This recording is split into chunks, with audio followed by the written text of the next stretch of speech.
Guide, I've always wondered, how does Wi-Fi travel through walls? Like, I can be in my room with the door closed and my tablet still connects to the internet from downstairs. What makes it able to squeeze through solid stuff like bricks? Why doesn't it just stop when it hits a wall? That's a great question, and it's one that puzzles a lot of kids your age. Wi-Fi isn't magic, even though it sometimes feels that way when you're streaming a video without any wires. Let me explain it step by step, like we're unraveling a mystery. First off, Wi-Fi is short for wireless fidelity, which just means it's a way to send and receive information without physical cables. It uses something called radio waves to carry data from your router, the box that connects to the internet, to your devices. Radio waves? Like the ones in old radios my grandpa talks about? But those are for music and news, right? How does that work for internet stuff? Exactly. You're on the right track. Radio waves are a type of invisible energy that zips through the air, and they've been around for over 100 years, ever since scientists like Guglielmo Marconi figured out how to use them for communication. Think of them like ripples in a pond, but you can't see them because they're electromagnetic signals. Basically, tiny bursts of electricity and magnetism bouncing together at super high speeds. Your Wi-Fi router turns the internet data, like a funny cat video or a game update, into these radio waves. It broadcasts them out in all directions, kind of like a lighthouse sending light beams, but invisible. Okay, so the router sends out these waves and my tablet catches them? But why can't I see them? If they're like light from a lighthouse, shouldn't they glow or something? I get why you'd think that. Everything cool seems like it should sparkle. But radio waves are different from visible light. They're part of the same family of electromagnetic waves, but with much longer wavelengths. Visible light has waves about as wide as a hair, which is why we can see colors. Radio waves for Wi-Fi are longer, more like the length of your arm, or even bigger, so they don't interact with our eyes. That's why they're invisible to us, but devices like your tablet have special antennas that pick them up, decode the signals, and turn them back into the data you want. It's like the waves are whispering secrets that only your gadget can hear. Whispering secrets? That's kind of neat. So, how fast do these waves go? Do they take time to get from the router to my room, or is it instant? They travel incredibly fast, almost as fast as light itself, which is about 300,000 kilometers per second in empty space. In your house, with air and walls, it's a tiny bit slower, but still so quick that there's no noticeable delay for most things. Imagine dropping a pebble in a calm lake. The ripples spread out at light speed to reach the edges. That's how your Wi-Fi signal races to your device. When you click on something, the router encodes the request into radio waves, sends it to the internet through a wire or fiber optic line, gets the response back, and beams it to you, all in a blink. Wow, light speed? That's faster than a race car! But if it's so fast and invisible, isn't it basically like magic internet? I mean, no wires, no seeing it, just poof, connected. It can feel magical at first, but once you break it down, it's all science that people have been building on for years. Remember when radios were new? Kids back then probably thought hearing voices from far away was witchcraft too. Now, Wi-Fi is just an advanced version of that radio tech, tweaked to handle pictures, videos, and all the speedy data we need today. The key is those electromagnetic waves. They're reliable because they're a natural part of how energy moves, discovered by folks like James Clerk Maxwell in the 1800s. No spells involved, just clever engineering. Yeah, I guess it makes sense now. Like how sound waves go through the air without me seeing them either. But I hear my mom calling from the kitchen. Spot on. That's a perfect comparison. Sound waves are vibrations in the air, while radio waves are vibrations in electromagnetic fields. But both travel without us spotting them directly. Your brain is already connecting the dots here. So Wi-Fi works by turning digital info into these speedy, invisible radio waves that your devices grab hold of. It's why you can move around the house and stay connected. Cool. I didn't know it was all about waves like that. But if they're invisible and zooming so fast, how do they manage to get through solid walls without just disappearing? That's the next layer to this puzzle. Let's dig into why those waves don't just bounce off or vanish when they hit something sturdy like a wall. Yeah, that's what I don't get. How do these invisible radio waves from Wi-Fi just slip through solid walls like they're not even there? Walls are made of stuff like bricks or plaster. Shouldn't they block everything? Great question, and it's one that trips up a lot of people at first. Think about it like this. Imagine you're at the beach and you toss a small pebble into the water. It might splash and stop quick, right?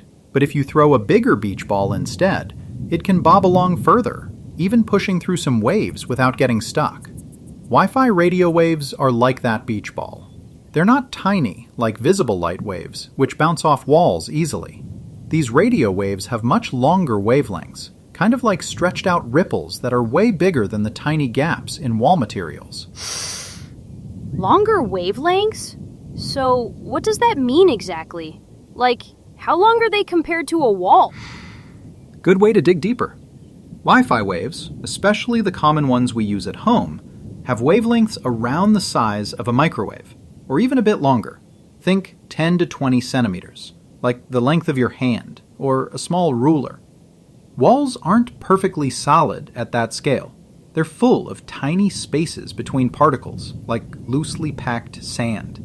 Those long waves can wiggle through those gaps without much trouble, penetrating materials like wood, brick, or drywall that aren't too dense.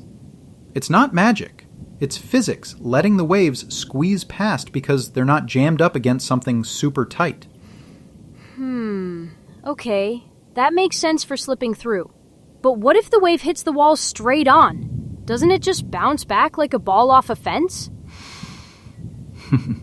You're thinking like a scientist, spotting the objection right away. Walls do reflect some waves, sure, especially if they're flat and smooth. But radio waves have this cool trick called diffraction. That's a fancy word for how waves bend around corners or edges instead of stopping dead. Picture sound waves from your voice carrying around a door frame so someone in the next room can hear you without the door blocking everything. Wi-Fi does something similar. It diffracts around the edges of walls or furniture, spreading out and finding paths to your device. That's why you can still get a signal even if the router's not in a straight line. Diffraction. So it's like the waves are curving to sneak around? That's pretty neat. But does that work the same for all walls? Like if it's just paint or something thin? Exactly. Curving and sneaking. That's a fun way to remember it. For non-metallic walls, like the ones in most houses made of wood frames, plaster, or even concrete without metal inside, it works well because those materials let the waves pass through with only a little slowdown. They absorb some energy like a sponge soaking up water, but not all of it. Let me tell you about my old classroom. We had these thin partition walls, and I'd set up a simple radio demo with a walkie-talkie. The signal went right through to the other side, clear as day, because the waves diffracted and penetrated without much fuss. If the wall had been metal, though, total different story. No signal at all. Whoa, so metal walls would be bad? Why is that? Sharp observation. Metal is a big game changer. But before we jump there, let's make sure this part sticks. The long wavelengths and diffraction team up to let Wi-Fi travel through everyday walls by penetrating the material and bending around obstacles. It's why your tablet can connect from the bedroom, even with a wall in the way. Does that clear up how the waves don't just smack and stop? Yeah, it does. The beach ball and voice around the door examples help a lot. I can picture it now. So if metal messes it up, what exactly happens when walls get really thick or have metal in them? Right on the money with that question. Metal and thickness are like the villains in our Wi-Fi story. Let's start with metal first, since you brought it up. Metal acts like a mirror for radio waves. It reflects them almost completely, bouncing the signal back instead of letting it through. Imagine shining a flashlight at a shiny tinfoil wall. The light doesn't pass, it just pings off. That's what happens with Wi-Fi near metal doors, filing cabinets, or even the wiring hidden in some walls. The waves hit and get redirected away from your device, so the signal vanishes quick. Oh, so that's why my signal dies when I go near the garage door. It's all metal, right? But what about thick walls without metal? Like if my house has super solid brick ones? Exactly. The garage door is a classic example. I've seen kids lose their game connection right there because of it. Now, thick walls, even non-metal ones like heavy brick or concrete, weaken the signal by absorbing its energy. It's like trying to throw that beach ball through thick mud. Each layer slows it down and soaks up some bounce. The wave loses strength as it pushes through, spreading out thinner and fainter the farther it goes. By the time it reaches your room, it's too weak to carry data reliably, so your video buffers or drops. Absorbing energy. So the wall is like eating the signal a little bit. That explains why downstairs is always spotty from the router upstairs. Eating the signal. Love that image. It's spot on. And yeah, distance plays a sneaky role too, even without walls. As waves travel, they naturally spread out like ripples from a stone in a pond, getting weaker over space. Add in a few walls, and by the far room, the signal's faded so much it struggles to connect. In my old teaching days, we'd test this with a cheap Wi-Fi analyzer app on a tablet. Walk from the router to the backyard, and you'd see the bars drop with every step or doorway. It's not that the waves stop, they just get too quiet to shout the internet data clearly. Fading over distance. Got it. But why does it drop more in some houses than others? Like my friend's place has great signal everywhere. Good catch. House differences come down to materials and layout. If your friend's walls are thinner drywall instead of brick, less absorption happens. But even then, everyday stuff like microwaves or cordless phones can interfere, scrambling the waves like noise at a party drowning out a whisper. Thick walls amp that up, turning a strong signal into a mumble.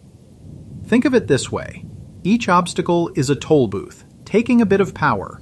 Too many, and you're left with pennies instead of dollars for your device to use. Toll booths. Yeah, that clicks. So in a big house with lots of thick walls, the signal just pays too many tolls and runs out by the end. Precisely. And that's why you notice the drop in far rooms. It's the combo of absorption, reflection from any metal bits, and that spreading fade. No wall is invisible to waves, but everyday ones let enough through for short hops. We've covered how these blockers work, weakening things step by step. Makes you wonder, doesn't it, if there's a way to help the signal skip some of those tolls and stay strong longer? Totally, because sometimes I really need it to reach my room without lagging. How do we make that happen? Absolutely. And the good news is there are smart, straightforward ways to boost that signal without tearing down walls or calling in experts. Let's start with the simplest fix: where you put your router. If it's tucked in a corner or buried behind a TV, the waves have to fight extra battles right from the start. Move it to a central spot, like the middle of your living room on a high shelf away from thick furniture. That way, the signal spreads out evenly in all directions, like a campfire sending light farther when it's out in the open instead of hidden in a bush. I've helped kids in my classes reposition theirs, and suddenly the backyard ping pong game online didn't lag anymore. Central spot, huh? Ours is on the floor by the modem right now. Maybe that's why it's weak upstairs. But what if moving it isn't enough? Spot on. Sometimes layout just won't cooperate. Next up are Wi-Fi extenders, little gadgets that plug into an outlet halfway between your router and the dead zone. They catch the weak signal, amp it up, and rebroadcast it stronger, like a relay runner passing the baton in a race to keep the speed going. You can get one for under $20 at a store, and setup's easy with an app that guides you. No big changes, just plug and play. Or, for bigger homes, a mesh system is even better. It's a team of small units placed around the house that talk to each other, creating one big, seamless network. Think of them as friends, holding hands across rooms, sharing the signal so it never drops off. Extenders sound useful, like a booster shot for the waves. Mesh systems, do they cost a lot? My parents might not want to spend much. Fair worry. And yeah, mesh kits start around 50 or 100, but they pay off by fixing spotty spots for good. No more wandering around hunting for bars. Another free trick? Dodge interference. Microwaves, baby monitors, even thick aquariums full of water can scramble those radio waves because they use similar frequencies or absorb energy. Turn off the microwave when streaming, or shift the router away from them. In one workshop, a kid discovered their cordless phone base was the culprit behind choppy video calls. We moved it 10 feet, and boom, smooth sailing. It's all about clearing the path so the waves don't get noisy static. Interference from everyday stuff? I never thought of that. Our microwave is right next to the router. So avoiding those plus extenders could really help without much hassle. Exactly. Small tweaks like that add up big time. You could even upgrade to a dual-band router if yours is old. It uses 2 sets of waves, one for close stuff, one for farther reach through walls, splitting the workload like 2 lanes on a highway instead of one crowded road. But honestly, starting with position and interference cuts often solves half the problem. Remember that toll booth idea? These steps are like paying less toll, or finding shortcuts, keeping more signal power for the journey. Dual band? Okay, that's like having fast and slow lanes for different needs. I get it now. It's not hopeless, just needs some smart fixes. You've nailed it. Wi-Fi isn't perfect because homes aren't designed for it, with all those walls and gadgets throwing curveballs. But understanding the waves and these boosters lets you tweak it to work great most places. No more lagging in your room. You can game or watch videos smoothly. Feels empowering, right? Like being the engineer of your own internet. Yeah, it does. Thanks for explaining all this. From the invisible waves slipping through to making them stronger. I totally see how it works now. And I'll try moving the router first thing.